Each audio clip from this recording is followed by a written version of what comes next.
Hello, this is Daniel Michael from the Warrior Seed Project, here at the Washington County Library, Hagerstown, Maryland, my new home in the mountains. Today, we're going to get right to three-part lesson, the program portion of Warrior Seed. That's right. Today, I'm going to be speaking to the more scientifically minded amongst you. 5,000 days. Now, you might be asking, what does 5,000 days have to do with anything?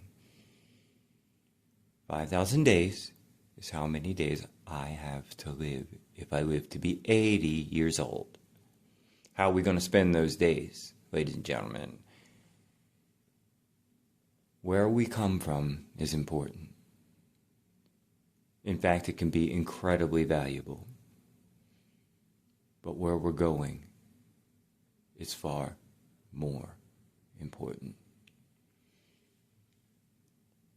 I'm going to start with a brief description of a word that causes people to tune out as soon as I say it. Your subconscious mind.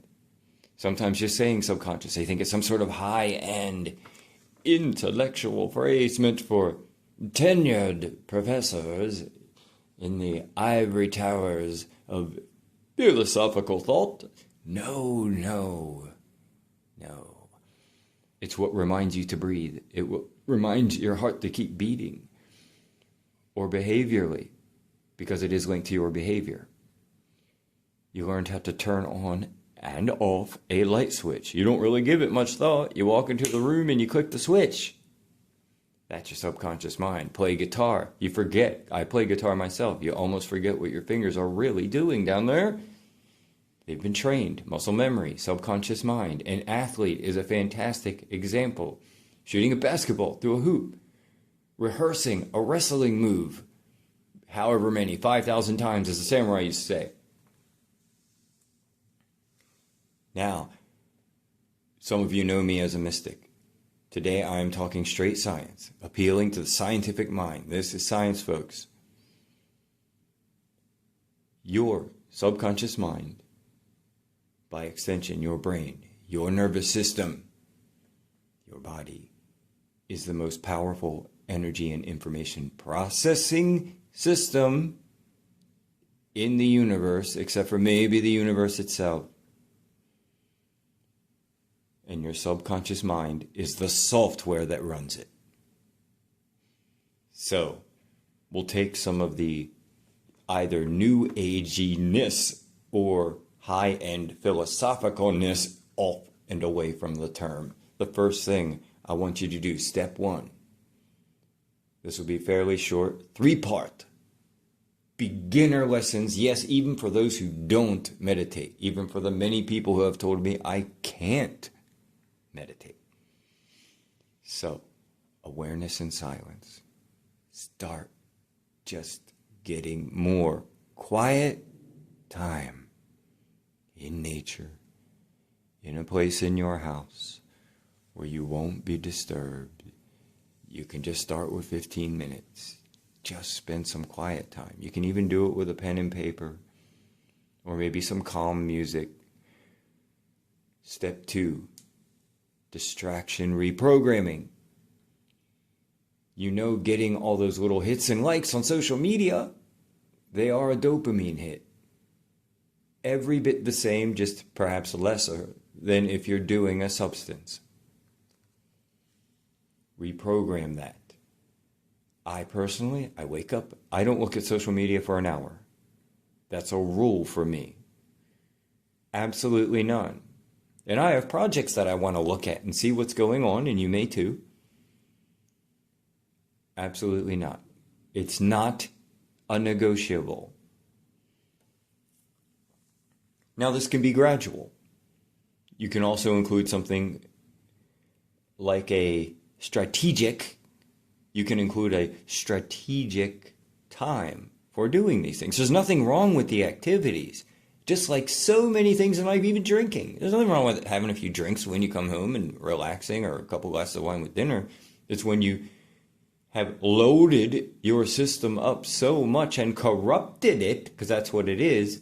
It's programming of the subconscious mind that now it thinks it needs it to be normal. Here's the trick. Your subconscious mind's job is to keep you alive. That's what its job is to keep you alive, and it wants to do so in the easiest possible way. And when you condition it wrongfully, when you condition it wrong, or for too much sensory overload, which is what we get a lot of, all the distractions, late night shopping, social media, Anyway, find ways to reprogram this. Do these things strategically. And if you do late night shopping, that's okay. Meaning, I'm talking Amazon and online stuff, scrolling through and buying stuff. I have definitely done that before and been guilty. Wait 24 hours before you buy that thing. You didn't need it yesterday, right? Did you need it today? 2 days later ain't going to be that much of a big deal, folks. So, step 1, just get aware and more quiet. Number 2, distraction reprogramming. Here comes number 3. There's a big one. Observer effect. The observer effect. Now that you're a bit more still, now that you're a little less distracted, guess what? Some of those shadows, and it's good news, will come to creep up. And they'll start visiting you because there's more space for them to do so. But I'm not doing a lesson today on how to exactly work with them and or attempt to remove them. Recognition alone can be incredibly effective to start with. Remember that your anxieties, your fears, say you're busy, because remember, I'm not talking about meditation today. I'm talking about if you don't, or say you can't meditate, you're busy, you're at work, or you just woke up in the morning. It's an anxious time for a lot of people. Their fears come up. They lay in bed, ping-ponging things in their head. Oh, what am I going to do? When that comes up, when that anxiety, that fear comes up, turn your eye, turn your lens inward towards you, towards that anxiety. And this simple statement will help you far more than you may ever believe. And just simply say, I see you. Or, oh, I see you've arrived again. There you are. You see, you're talking to it as if it's a visitor. You know what the importance of that is? It's in you, and it's a part of you. But it's not you.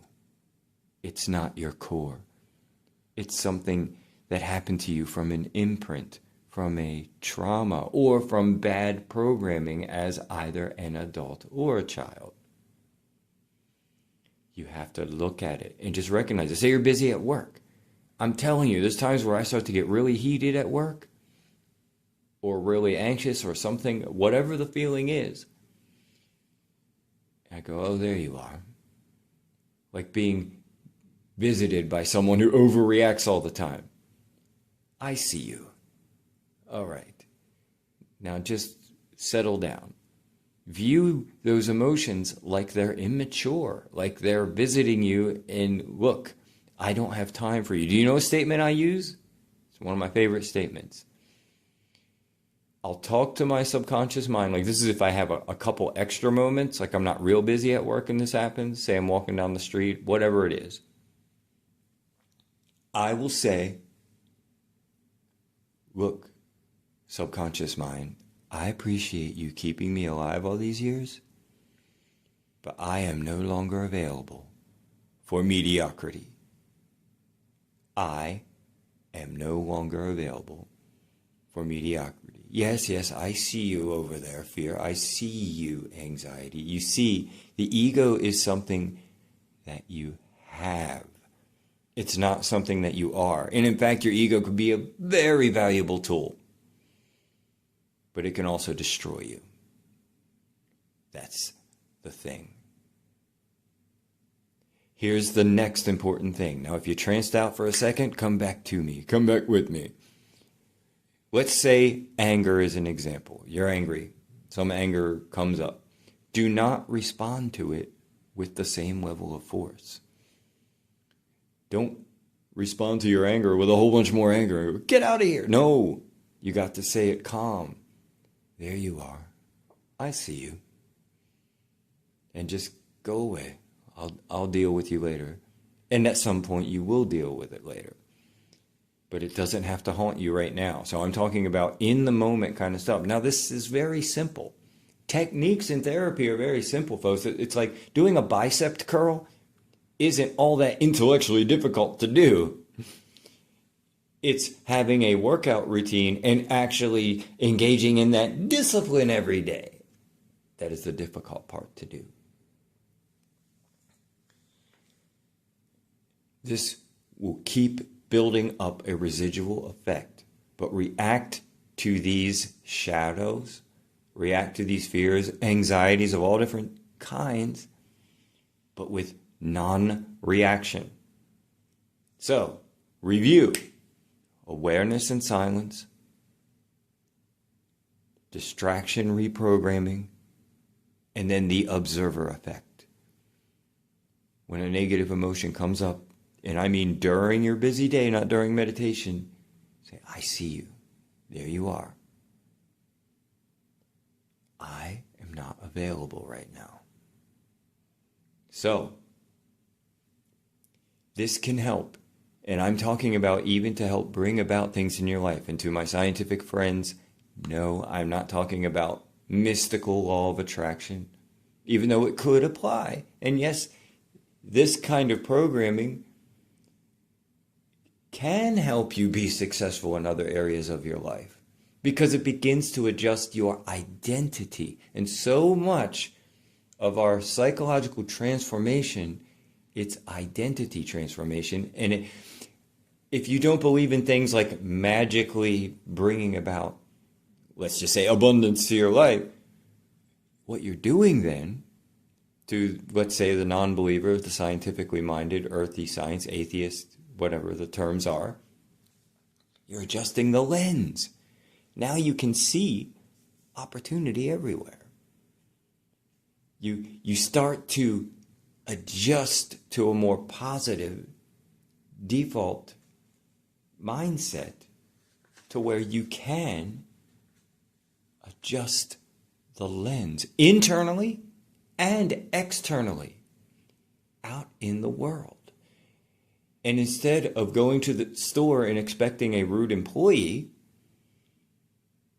your mindset has changed, which also changes you internally and physically, and that is science, the autonomic nervous system.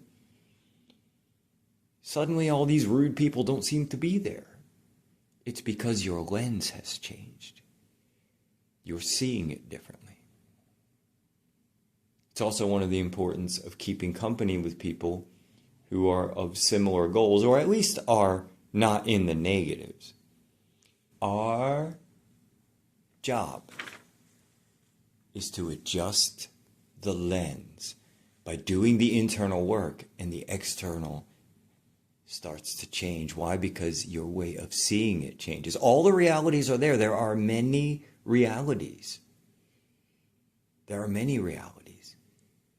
About 11 million bits of information come into our processors, folks. Come into us, and we filter out and take in about 40 of them. Which 40 are you seeing for those next 5,000 days I mentioned in the beginning?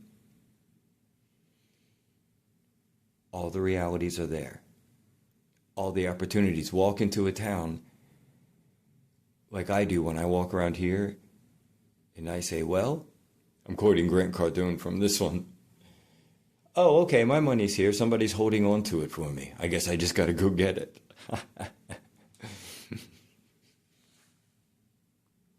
In the Congo, 500,000 new jobs are being created to help protect a natural reserve.